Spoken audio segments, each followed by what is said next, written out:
国際観光映像祭は、今年の第3回初めてアート&ファクトリージャパンというのを開催することにしました。これは、クリエイターの方々に、実際にある観光地に行ってですね、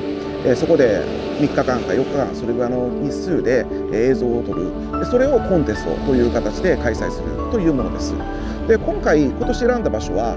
今私がいる場所ですけども、与論島です。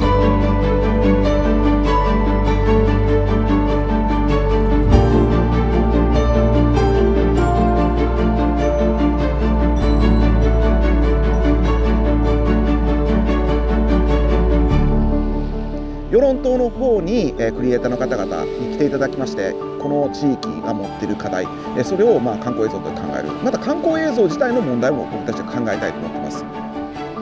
その与論島というところをフィールドにしながら、それぞれのクリエイターの方々が、クライアントがいるわけじゃない、自分たちが撮りたい、自分たちが考える映像を撮ってもらうという形にしようと思っています。観光映像って何なのか、その観光地を紹介する、そういうものがもともとスタートかもしれませんが、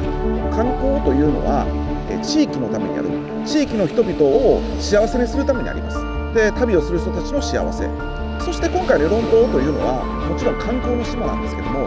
美しい自然、美しい海、そういうものがありますが、やはりそこに昔からある文化があります。人々の生活があります。その文化を後世に伝えるために観光というのはありますし、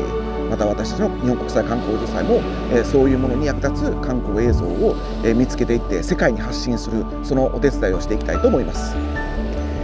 2021年2月、与論島にてアート&ファクトリージャパンを開催します。